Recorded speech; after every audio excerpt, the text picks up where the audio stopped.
Queridas irmãs, queridos irmãos, que doce e suave paz do Evangelho de Jesus esteja, permaneça e nos envolva hoje, agora e todo sempre. Que alegria retornar a esta casa, que é uma casa co-irmã da Pomadinha Chico Xavier, onde nós fazemos em Viseu, tendo a participação do nosso irmão Júlio, da nossa irmã Filomena, que nos traz sempre a alegria de podermos nos reencontrar nesses grandes banquetes espirituais que a vida nos oferece. Como hoje é 2 de abril, eu estava ali pensando, em 1998, era 2 de abril, nós estávamos em Uberaba para fazer uma visita a Chico Xavier. Tive a oportunidade de frequentar a sua casa de 1985 até 2002. Tive a oportunidade de frequentar o Grupo Espírita da Prece, também o Abacateiro, que é onde ele fazia a distribuição das cabazes todo sábado à tarde. E também frequentava a sua casa, na Rua Dom Pedro, onde ali, muitas vezes, de madrugada, nós ficávamos tomando e saboreando um café. Nesse dia, o Chico estava internado e nós, então, fomos no Grupo Espírita da Prece, tinha um grupo muito pequeno de pessoas. O Eurípides, seu filho do coração, que dirigiu as atividades, e no final, quando nós fomos cumprimentar, o Eurípides veio nos abraçar e ao nosso ouvido disse para que nós fôssemos dar um abraço no Chico, que ele havia retornado à casa naquele dia à tarde. E à noite, então, nós fomos para a casa do Chico, e já tinha um coral cantando uma música que fizeram em homenagem a Chico Xavier, mas me chamou a atenção 2 aspectos interessantes. O Chico estava falando com muita dificuldade, já com 88 anos. Naquela noite, ele estava bastante abatido, ficou alguns dias no hospital, e quando um grupo de pessoas começaram a cantar, Chico se animou, estava bem contente, tinha um grupo de pessoas ali comemorando o seu aniversário. E na nossa frente, logicamente, a ideia era dar um abraço no Chico e depois ir embora, porque ele não estava bem de saúde. Na nossa frente havia 3 pessoas, 3 homens muito bem vestidos, conversando muito baixo entre eles sobre religião. E quando chegou a vez deles cumprimentar o Chico, no relógio bateu 9 horas. O Chico, como tradicionalmente, quando ia dar uma mensagem, ele punha a mão sobre a destra. E naquele momento, o tio Pedro, que estava sentado ao seu lado, pediu para aqueles 5 homens ficarem esperando um pouco. E o Chico trouxe uma mensagem por 40 minutos, numa voz muito robusta, numa voz muito forte, uma mensagem de Emmanuel. E Emmanuel começou a retratar o cristianismo na época de Paulo, falava de Timóteo, falava de Erasto, contava os grandes seguidores que Paulo conquistou entre o povo da gentilidade. Foi uma mensagem magnífica. Naquela época, nós não tínhamos os telemóveis que temos hoje para gravar uma mensagem dessa natureza, mas guardamos essa mensagem na acústica da alma, aonde as emoções naquele salão ficou muito grande. E foi ali que eu entendi quem era Chico Xavier perante Jesus. Porque como nós estávamos muito perto da mesa onde ele estava sentado, eu fiquei olhando para o Chico, ouvindo atentamente a mensagem. E quando o Chico ia falar de nosso Senhor Jesus, Chico não falava como nós, Jesus. Chico, com muito respeito, ele usava a terminologia nosso Senhor Jesus Cristo. E ele dava uma pausa quando Emmanuel estava falando, e nós percebíamos que os olhos do Chico caíam as águas, rolavam as lágrimas. Durante muito tempo, nós ficamos analisando aquele comportamento de Emmanuel e também de Chico Xavier, e nós então tiramos aquela conclusão de que, naquele momento, eles estavam falando de um amigo, de uma pessoa muito íntima, que é nosso Senhor Jesus Cristo. Nós ainda somos muito distantes do Cristo. Essas pessoas são muito próximas do Cristo. Todos nós sabemos que Chico Xavier foi convidado por Jesus para levar a árvore do cristianismo redivivo para o Brasil, na condição de um missionário, porque a Europa iria passar por sérios problemas. A França, Portugal, a Espanha, a Bélgica e outros países, tendo a necessidade de resguardar a obra que foi transferida para o Brasil através dos nossos benfeitores espirituais que acompanharam o Espírito da Verdade, que nós sabemos que é o próprio Jesus. E quando Chico voltou a cumprimentar as pessoas, aqueles 5 homens se aproximaram do Chico e eles então se identificaram. Um deles começou a apresentar, os outros 4 eram padres da Igreja Católica Apostólica Romana, onde ele foi apresentando cada um, esse é o padre de nome tal, pertence a tal igreja e a tal cidade. E assim, no final, eles fizeram com que todos nós ríssemos quando ele diz: nós não poderíamos deixar de te visitar antes que você desencarnasse.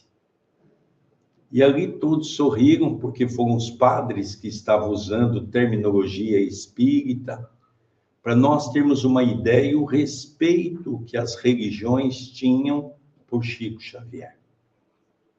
Um homem que adquiriu a sua condição de vários títulos no Brasil, como mineiro do século, como o brasileiro mais importante dos 500 anos que nasceu no Brasil. Todos esses títulos ele venceu não por ser médium. Ele venceu pelo homem que ele foi, pela moralidade que ele teve, pelo exemplo que ele deu de cristianismo redivivo.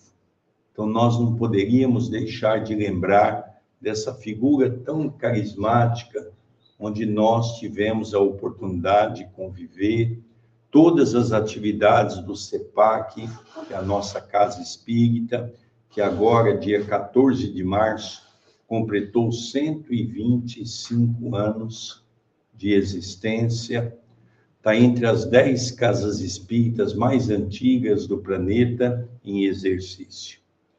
Então, para nós, é uma alegria muito grande hoje podermos estar comemorando o aniversário desse grande apóstolo da caridade do século XX, que trouxe para todos nós a esperança, trouxe para todos nós a confiabilidade no plano espiritual. Aonde ele estiver, que receba o nosso abraço, as nossas homenagens singelas para esse homem que, sem sombra de dúvida, o Brasil, se é o que é hoje, no movimento espírita, nós devemos a Francisco Cândido Xavier.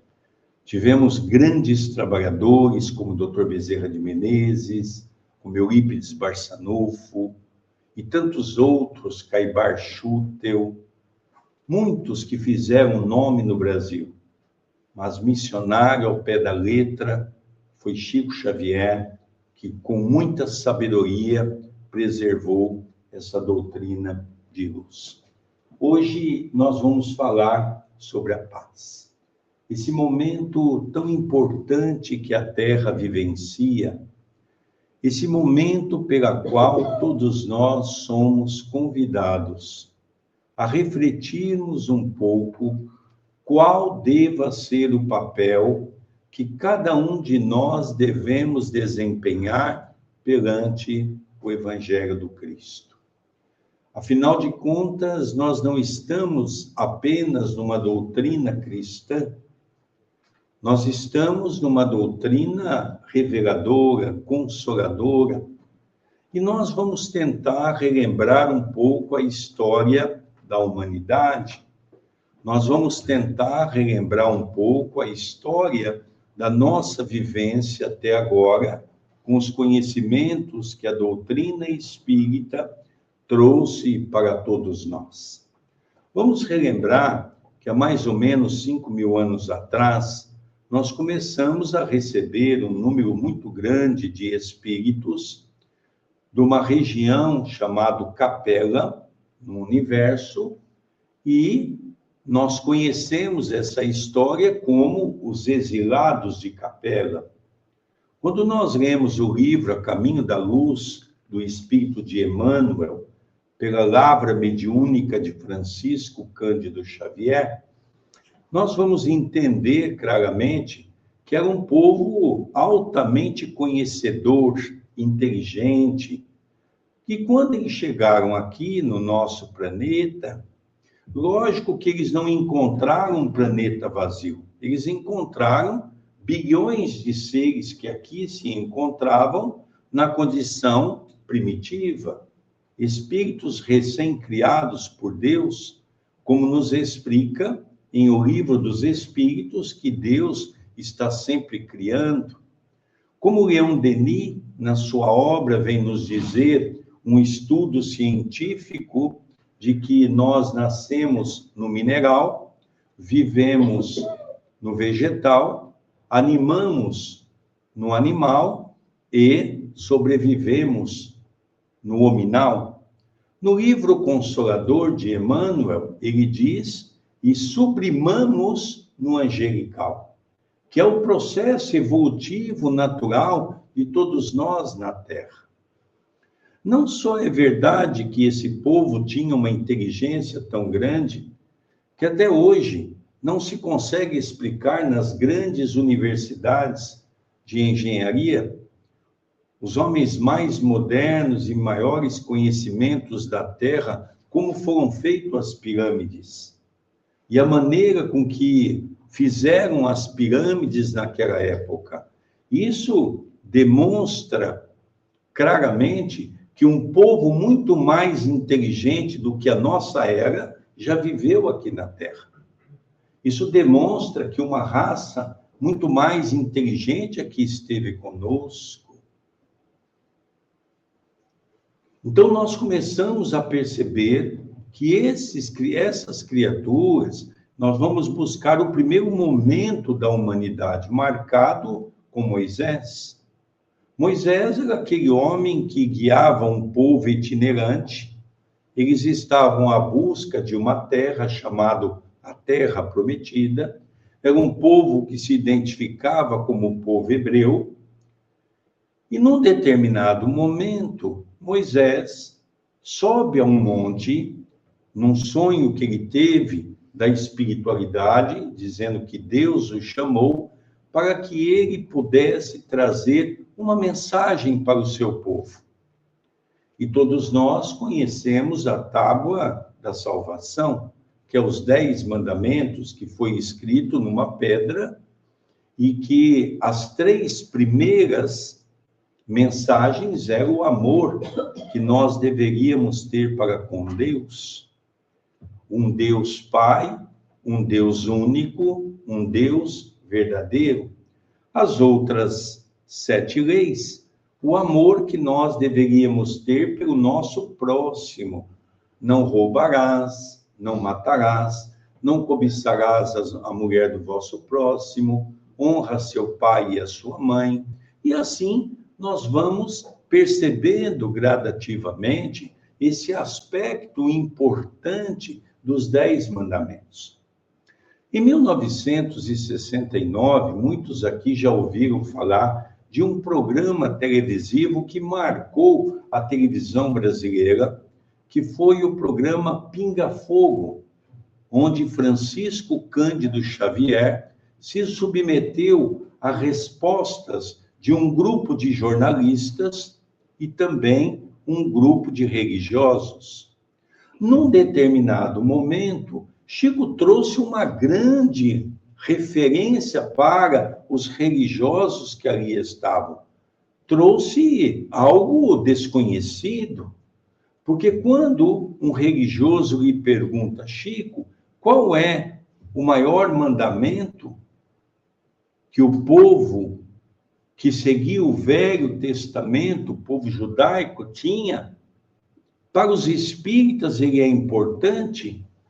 O Chico começa a responder sobre a importância. Num determinado momento ele diz, Emmanuel está aqui. E Emmanuel está dizendo que quem escreveu na pedra os 10 mandamentos foi nosso Senhor Jesus Cristo. Foi ele que trouxe a tábua da salvação pela mediunidade de Moisés. Veja como é interessante essa informação, porque quando nós, os espíritas, lemos o livro dos Espíritos, na questão 625, nós vamos ouvir Kardec perguntar qual é o guia e o modelo mais perfeito que Deus concedeu ao homem na Terra.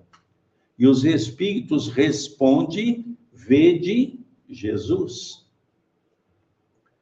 André Luiz, pelas mãos abençoadas de Chico Xavier, num determinado momento, dos 13 livros que ele traz para nós, falando do mundo físico e do mundo espiritual, André Luiz relata que Jesus, nosso Senhor, é o co-criador do nosso planeta, que ele está aqui desde o seu princípio, e ele acompanhou todas as eras da humanidade.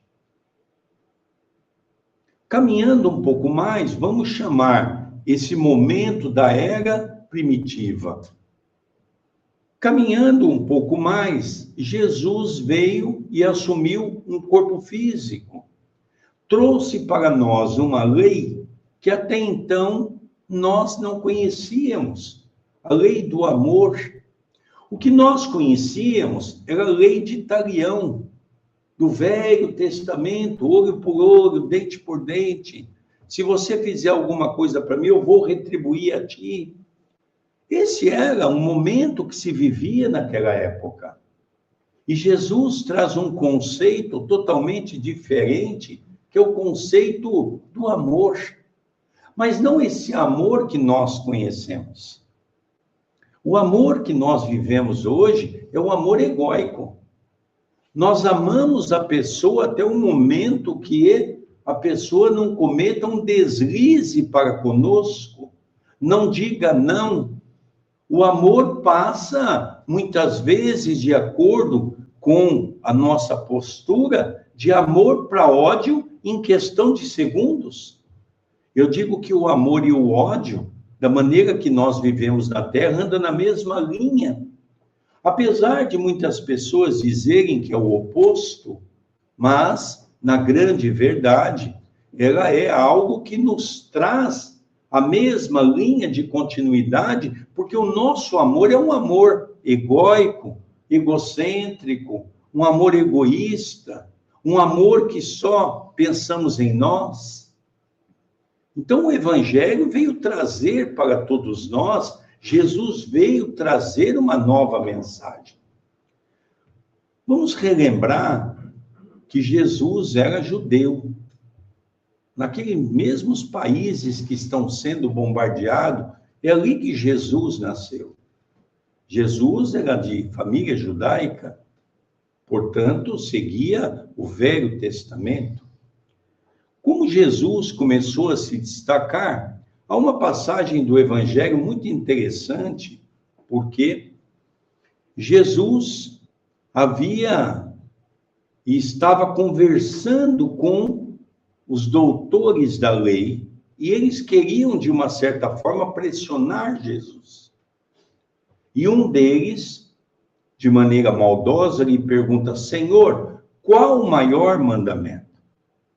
Os doutores da lei daquela época, que trabalhavam nas sinagogas, tinham condição de mandar prender as pessoas. E eles queriam que Jesus, como judeu, tivesse um deslize. E quando ele pergunta a Jesus qual é o maior mandamento, Jesus então responde da seguinte forma: amarás a teu Deus de todo o seu coração, de toda a sua alma e de todo o seu entendimento. E amarás a teu próximo como a si mesmo. Eis o primeiro e o segundo mandamento. Jesus, resumindo os 10 mandamentos que ele mesmo trouxe, e hoje nós, os espíritas, somos capazes de compreender isso, nós começamos a ficar naquela expectativa de entrar numa nova era, que é a que todos nós ouvimos as pessoas falar no centro espírita, do mundo de provas e expiações. O que é um mundo de provas e expiações? É um mundo onde o mal ainda impera sobre o bem. Partindo desse princípio, nós vamos perceber que passaram 2000 anos. Mas é interessante porque muitas pessoas, e eu gosto de relembrar que sempre tem pessoas novas que ouvem as palestras, vamos relembrar que muitas pessoas perguntam onde podemos encontrar na Bíblia Sagrada algo que possa dizer que Jesus falava de uma nova revelação, de um novo momento na humanidade. E nós vamos relembrar o capítulo 6º do Evangelho segundo o Espiritismo, aonde João retrata a seguinte mensagem que Jesus deixou: se vós me amais, guardais os meus mandamentos. Eu rogarei a Deus, o nosso Pai, e ele vos enviará um outro Consolador. Dirás tudo que eu já vos tenho dito, se identificarás como o Espírito da verdade.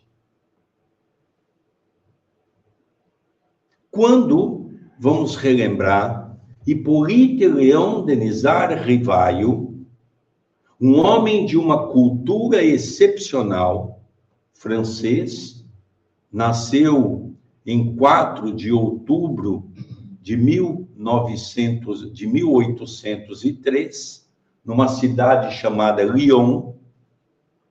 Ainda jovem, ainda criança, quase saindo dessa fase, ele tinha uma inteligência tão grande, onde os pais o matricularam no maior instituto de ensino da Europa, que era em Wimbledon, na Suíça, simplesmente com o maior pedagogo do século XVIII e do século XIX, Henri Pestalozzi, um educador por excelência. E quando esse jovem, que nasceu numa família católica, estudou o protestantismo, porque naquela escola o protestantismo era a religião oficial, leu toda a Bíblia, estudou a Bíblia dos crentes, retornou para a França, com um cabedal de conhecimento enorme, mas ele acreditava em Deus, mas ele era ateu com referência às religiões. Ele não acreditava nas religiões. Esse homem tinha uma cultura tão grande que o governo da França o convidou para instituir o método pestalozziano de ensino em toda a França. Logo em seguida, com os grandes avanços do método educacional, ele foi convidado para instituir o método na Alemanha, pelo governo alemão. Era um homem de uma cultura invejável. Dos 50 para os 51 anos, era magnetizador, que tinha um papel fundamental na sociedade naquela época.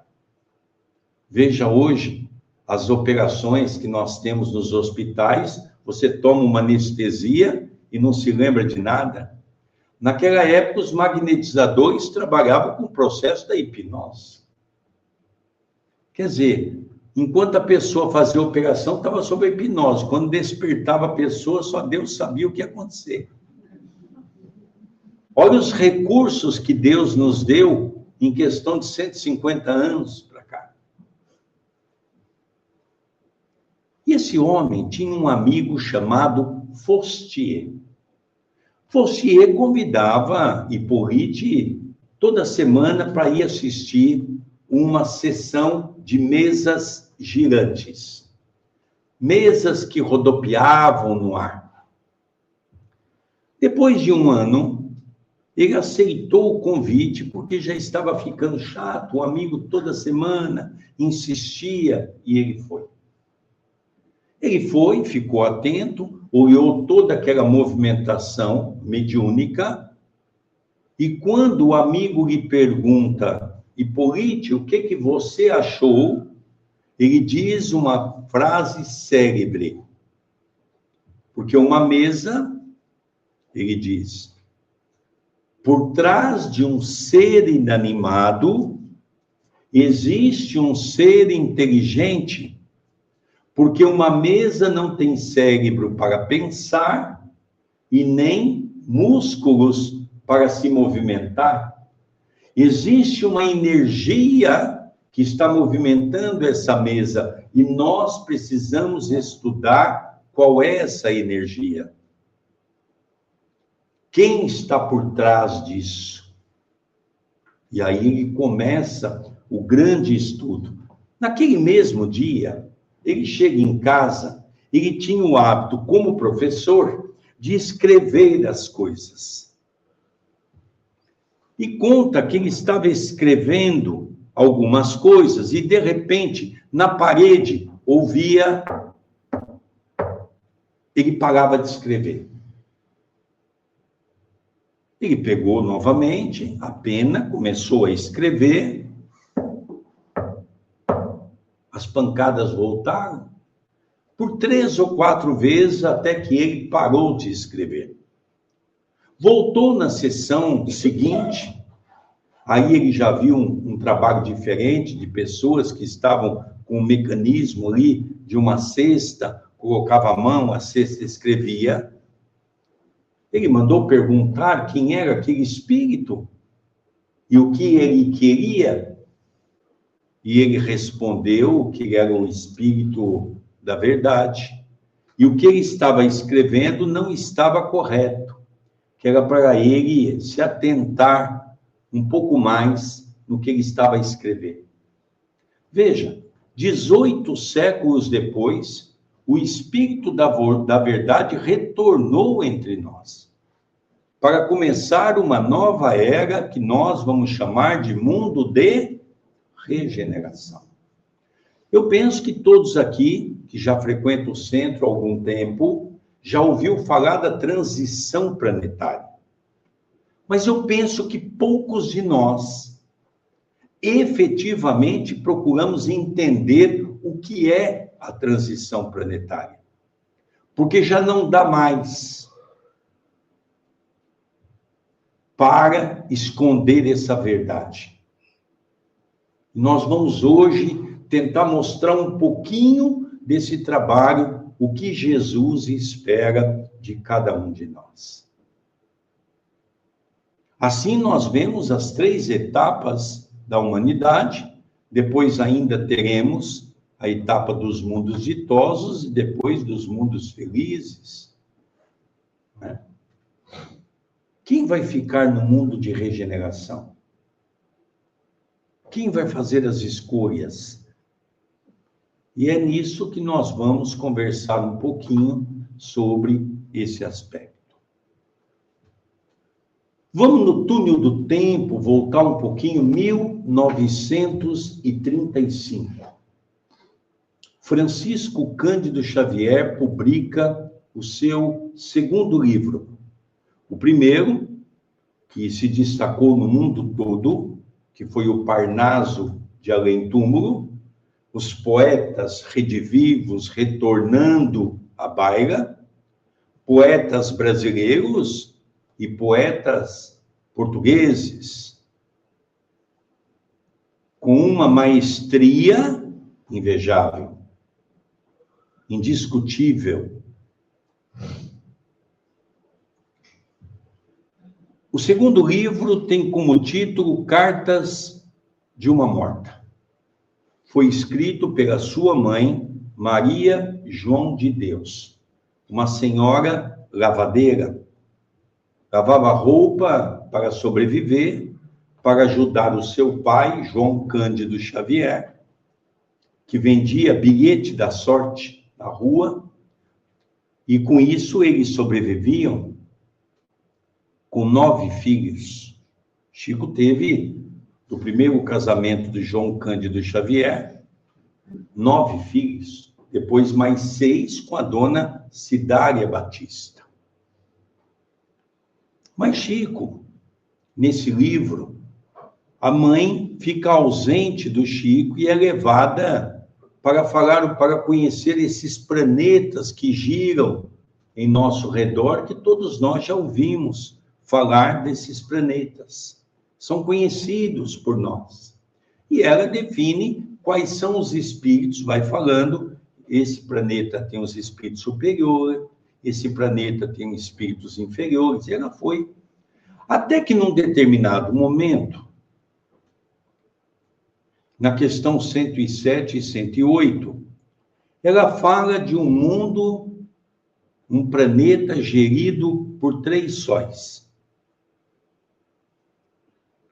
Um planeta idêntico ao nosso, muito semelhante em termos de tamanho, em termos estruturais do planeta, semelhante ao nosso.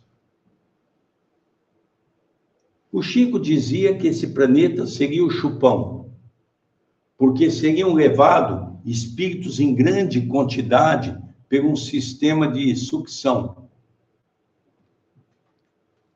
Isso, durante muito tempo, Chico comentou. A Federação Espírita Brasileira não quis publicar essa obra. Achava uma obra fantasiosa. Mas o tempo foi passando. Naquela época, a LAC de São Paulo publicou o livro. E o livro despertou no movimento espírita uma grande curiosidade, porque o Chico começou a ter uma grande aceitação literária com as suas obras de Humberto de Campos, Emmanuel, André Luiz, Sheila, Meimei, Dr. Bezerra, e assim sucessivamente. 2005, passaram-se 70 anos. 2 cientistas da NASA, que é o maior centro tecnológico do mundo de estudos científicos, com os equipamentos mais modernos, conseguem, no universo, detectar um planeta. E começa a trazer a forma desse planeta. 4 anos depois, em 2009, os 2 cientistas recebem o Prêmio Nobel da Astronomia, exatamente porque lançou para o mundo exatamente esse novo planeta que foi descoberto, e o tratado dizia um planeta gerido por 3 sóis. Comprovando aquilo que Chico Xavier havia dito para todos nós. Quando começamos a frequentar o movimento espírita, nós começamos a entender a reencarnação. E a reencarnação passou a ser uma condição importante para todos nós. Reencarnar passou a ser, no nosso convívio, algo necessário para a nossa evolução, algo que tem uma lógica, tem uma razão, que nos explica o porquê de tantos disparates sociais, familiares. E há muitos espíritas que dizem até assim, olha, agora que eu já sou, que eu acredito na reencarnação, eu não preciso andar muito rápido, porque eu vou ter outras oportunidades. Não, até aí nós estamos corretos, não é? Nós vamos ter outras oportunidades. Mas dentro dessa transição planetária, nós vamos ter outra oportunidade aonde? Alguém já se fez essa pergunta olhando no espelho?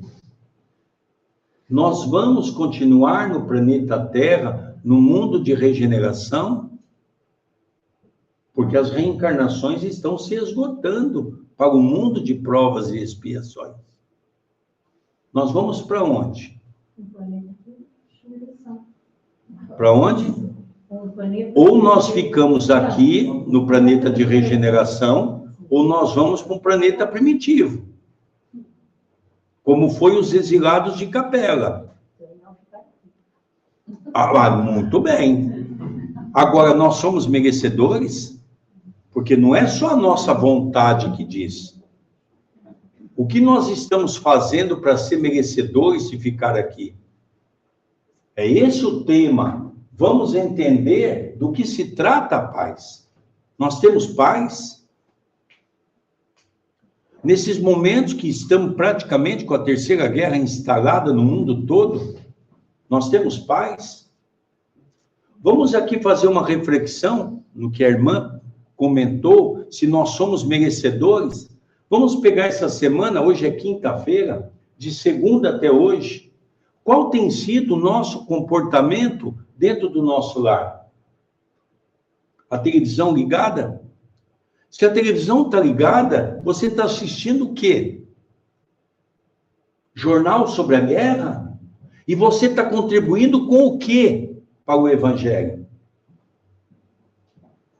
Nós não aprendemos na casa espírita o culto do Evangelho no lar, que o nosso irmão diz, há 7 anos eu faço todos os dias, a pedido do doutor Adroaldo Modesto Gil, o nosso benfeitor espiritual, que está aqui conosco. Ou seja, o que nós estamos fazendo da nossa casa? Porque a guerra não é só a guerra das bombas, das armas. Existem as guerras dentro de nossa casa psíquica, onde nós temos que aprender a conviver mais em paz dentro do lar. Para quem gosta de história da humanidade, nesses 5.000 anos que veio esse povo inteligente para cá, nós nunca tivemos um dia sem guerra. Vocês sabiam disso? Nós temos paz no trânsito. Eu já sei que a irmã Filomena já me contou que aqui, não é? Quem mora aqui em Coimbra já se educou, os brasileiros estão educados no trânsito, os portugueses são educados no trânsito, não é? Mas quando a gente sai daqui, ninguém respeita ninguém no trânsito. Você está numa retunda para entrar, ninguém olha para você, pelo contrário, as pessoas aceleram para você não passar na frente dela. Já sei que vocês não fazem isso. Mas o povo lá fora faz. E nós estamos sempre guerreando, competindo, como se nós vivêssemos num mundo de competição. Os nossos filhos vão para a escola e eles aprendem desde pequeno a competir. E aqueles que vêm com um pouco de defasagem intelectual, não porque não seja inteligente, mas porque é necessário naquela reencarnação, ele é pré-julgado pelos amigos, pelos professores, porque nós vivemos um mundo de competição. E o mundo de competição é um mundo de guerra.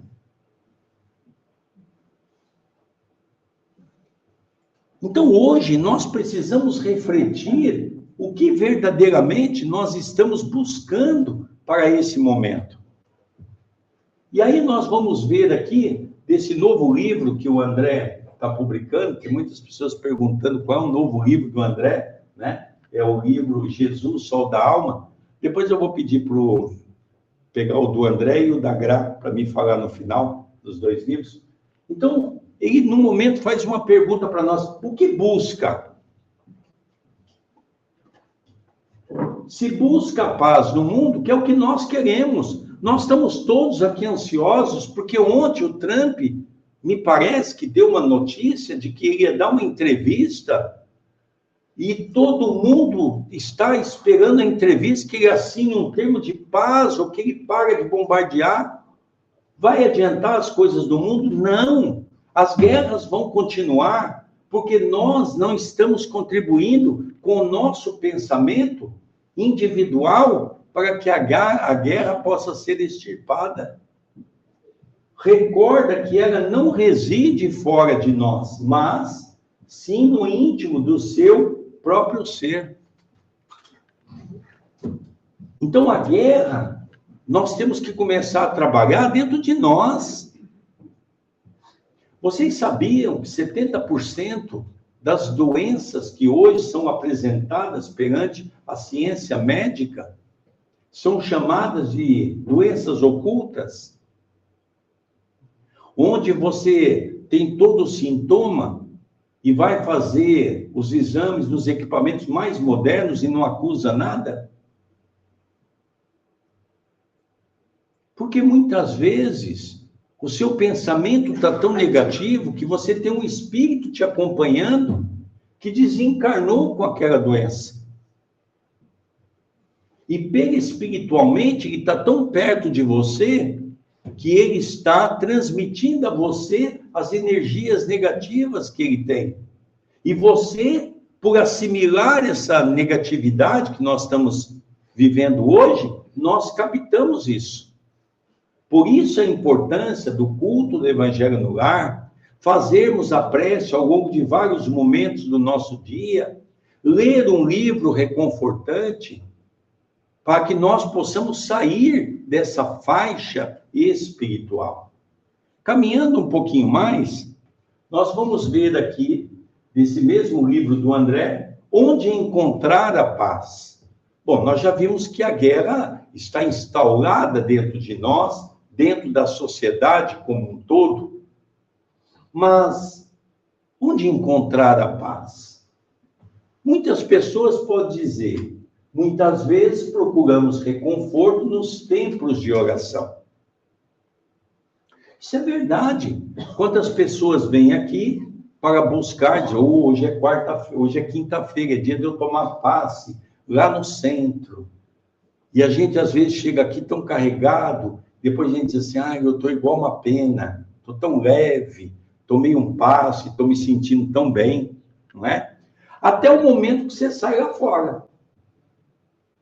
Porque às vezes você sai lá fora, está chovendo. Aí os irmãos são muito caridosos, né? Então pega um chapéu, vão 2 ou 3 para debaixo do chapéu, vai chegando perto da calçada, todo mundo leve, tranquilo, até que um carro em alta velocidade passa e joga aquela poça de água nas 3. Lógico que eu já sei também que a turma aqui dessa casa vai dizer assim, meu irmão, vai em paz. tirando óculos para já ir limpando na roupa molhada, não é? Jesus te abençoe.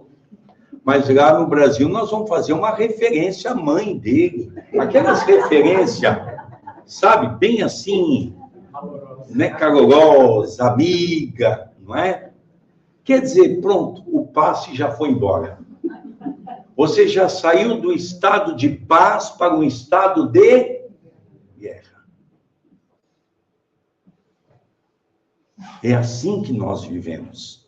E é assim que nós temos que começar a mudar a nossa maneira de pensar. Há muitas pessoas que acham o quê? Que a paz vai encontrar nas conquistas exteriores. Quantas pessoas falam, eu estou tão agitado, estou depressivo, estou com ansiedade, vou lá no shopping. Aí leva o cartão. Aí compra um monte de coisa, a pessoa fala, eu estou contente hoje, comprei um monte de coisa. A paz é até o dia que o marido não vê a fatura. Porque na hora que o marido vê a fatura é outra guerra, é outra confusão. Não é? Depois nós vemos nos prazeres passageiros do materialismo. Ai, meu cunhado comprou um carro novo, minha irmã comprou um carro novo, e eu tenho que comprar também. É aquele problema de nós queremos sempre acompanhar uma sociedade sem ter condições. Lá no Brasil, os brasileiros sabem disso. Lá no Brasil, quando você às vezes compra um carro, você leva de brinde uma Bíblia, que é um carnê com 72 parcelas, que você põe debaixo do braço, e você vai pagar 72 meses, aquilo que é um martírio. Você comprou um carro, você vai pagar 3 carros. E quando venceu os 72 meses, o seu carro não vale a metade. É um homem inteligente na Terra. Porque nós fazemos isso para agradar os outros. Nós não temos hábito de chegar à noite e dizer, Senhor, obrigado, porque tudo aquilo que vós me deu aqui em Portugal para andar um Mercedes 99, cheio de problemas, mas é o que eu preciso, é o que eu necessito, obrigado, Senhor, porque senão teria que ir de autocarro, de comboio. Ou seja, nós precisamos aprender a agradecer a Deus aquilo que temos. Mas nós somos capazes de todo dia reclamar a Deus aquilo que não temos. Não é? Veja, nas ilusões que o egoísmo nos convida a alimentar. Não é? Vamos passar mais um pouquinho. Nós vamos encontrar essa frase no Evangelho segundo o Espiritismo, capítulo 11, amar ao próximo como a si mesmo. Uma frase interessante, paz como fruto da caridade. Quando nós falamos caridade, muitas pessoas imaginam que é doar alguma coisa para alguém. Sim, doar alguma coisa. Mas nós vamos aqui numa retrospectiva do Evangelho segundo o Espiritismo, numa mensagem que se intitula Caridade Material e Caridade Espiritual. Eu estava ali descansando um pouco, nosso irmão Júlio estava falando sobre o nosso trabalho, né? Que o André hoje estava fazendo um pouco mais de 300 quilos de comida para os necessitados, e hoje e amanhã cedo, porque amanhã muitas pessoas não comem carne, nós estamos fazendo mais ou menos 350 marmitas de bacalhau para vender, para angariar recursos para manter a comida fraterna, não é? Então, a caridade material é aquela que nós hoje vemos, por exemplo, essa casa com a distribuição das cabazes. Isso é a caridade material. Nós vemos países como o Brasil, como a Índia, não é? Foi interessante, sexta-feira passada eu estava em Leiria fazendo uma palestra com a dona Isabel Saraiva, e a gente estava conversando, jantando ali na casa, quando uma senhora disse para mim assim, Sérgio, você acredita que eu fiquei 30 dias sem energia elétrica? E eu perguntei, como é que foi a experiência? Ah, foi muito mal. É muito ruim, porque nós passamos a depender da parte elétrica para tudo na nossa vida, não é verdade? E eu disse para ela, a senhora sabia que a Índia tem 300 milhões de pessoas? Eu vou repetir. A Índia tem 300 milhões de pessoas que não sabem o que é rede elétrica. Portugal tem 10 milhões de pessoas. A Índia tem 300 milhões. Uma parte da Índia que não sabe o que é rede elétrica. Esse é o mundo que nós vivemos. Imagine, tem pessoas que perguntam, Sérgio, você imaginava que você iria fazer tanta comida na instituição, não é? Porque foi o Chico que nos orientou essa instituição. E ele dizia, a casa vai crescer muito, meu filho. E eu falava para ele, Chico, fala um pouco mais. Ele dizia, não, a casa vai crescer muito. O Chico não assustava as pessoas. O Chico orientava. E a orientação dele, você podia ter certeza que era. Né? Então, hoje nós fazemos 4 toneladas de comida por mês.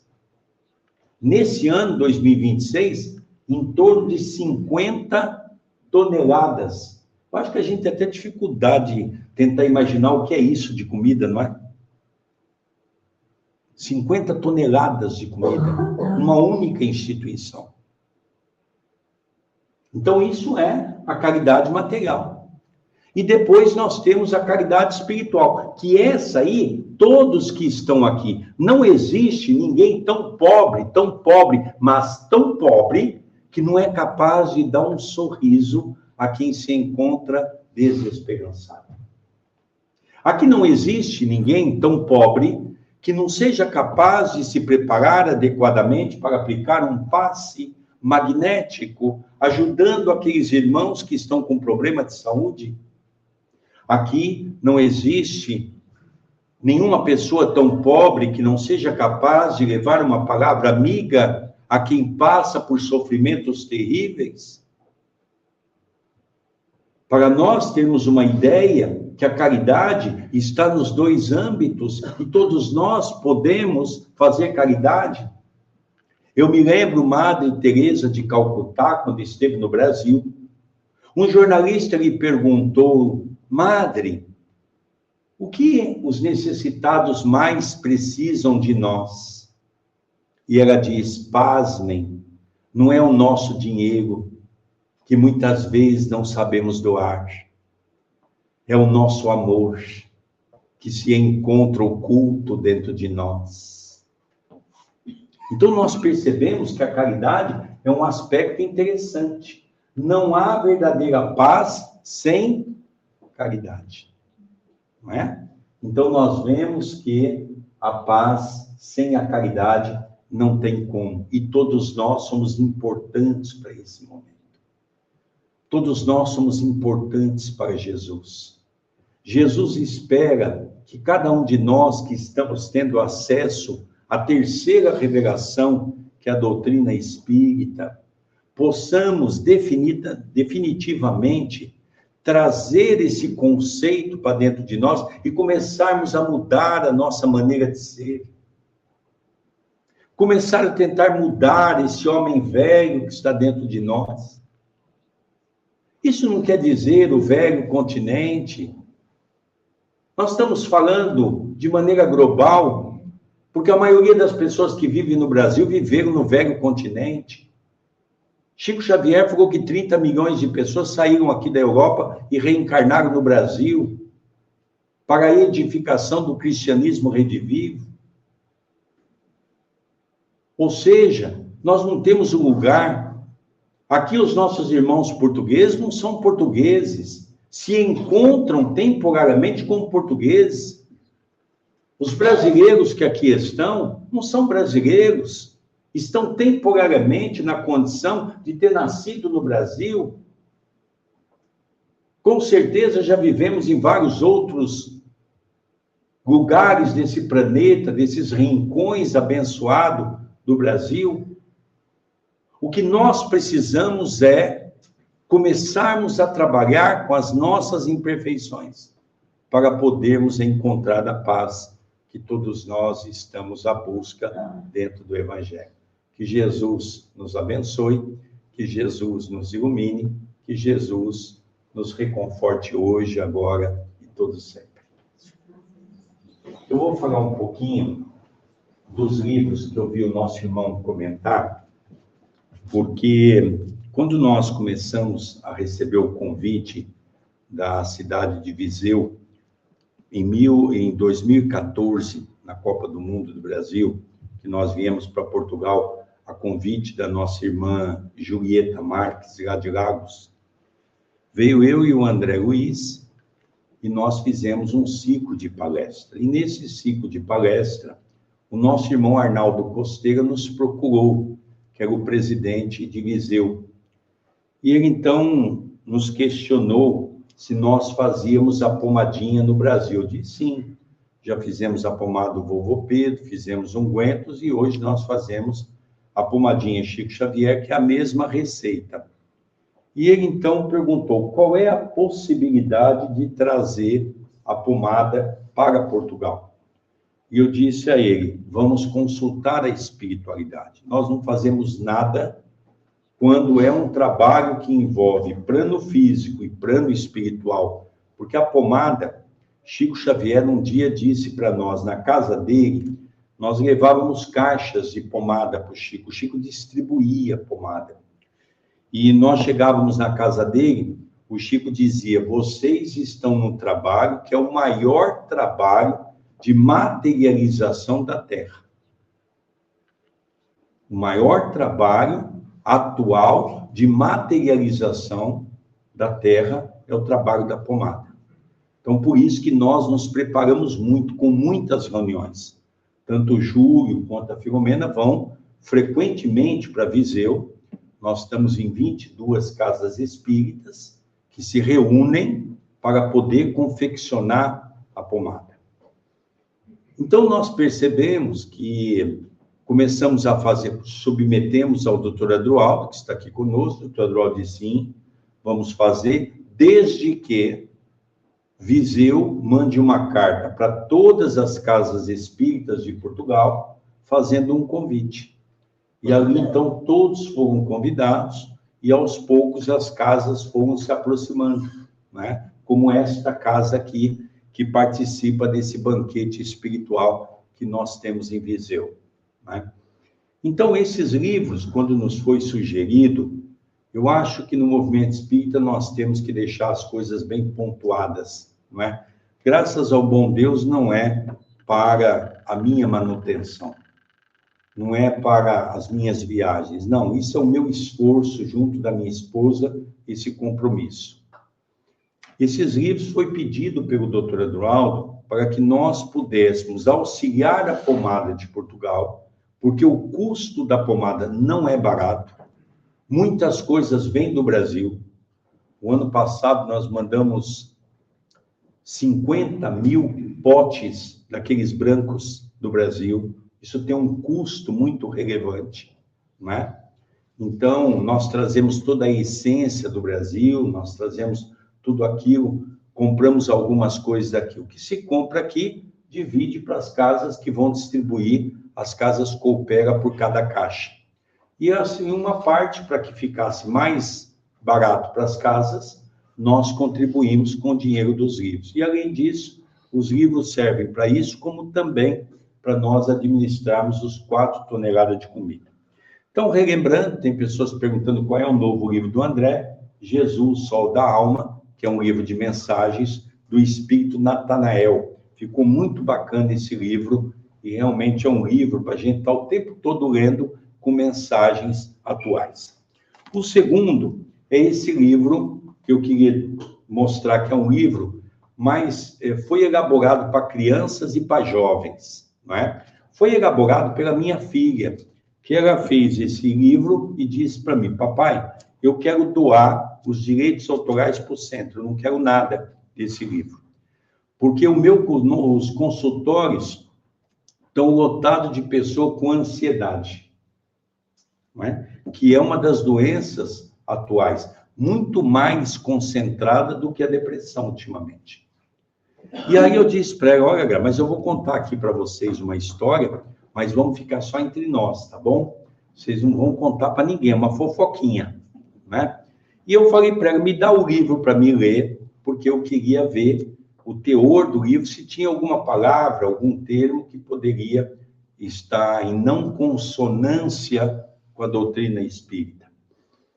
E aí eu li esse livro e eu cheguei numa conclusão. Eu pensava que eu tinha pouca ansiedade e eu lendo esse livro eu percebi que eu tenho bastante ansiedade. Aí eu conversei com a Gra, falei, Gra, o papai está mais ansioso do que ele imagina. E ela diz assim, vai ter que ir numa psicóloga. Quando fala que a gente tem que ir psicóloga, é um problema sério, né? Bom, mas eu não posso te atender, eu vou indicar uma pessoa do centro, tá bom. Aí lá vai eu com uma companheira do centro, e ela diz, tio Sérgio, o senhor vai ter que ir para o psiquiatra, porque a ansiedade do senhor está grande. E aí lá vai nós com uma psiquiatra, que é uma amiga do centro, que também é reencarnacionista, acredita em tudo isso, e nós passamos por ela, e ela diz assim, Sérgio, você vai ter que tomar um remedinho, porque para te acalmar um pouco. Eu falei, tá bom, se for melhorar, tá ótimo, né? Porque a gente pensa que psiquiatra é médico de louco, né? Não é, gente, é médico da cabeça. Nós temos que ter... Quando você está com um problema no coração, você vai aonde? Quando a mulher vai em que médico? Nós não temos médicos para cada tipo de coisa, então tem esses que nos ajudam. Então, esse livro tem ajudado muita gente que são adultos, apesar de ser um Bob Goods, que é aquele sistema de colorir, né?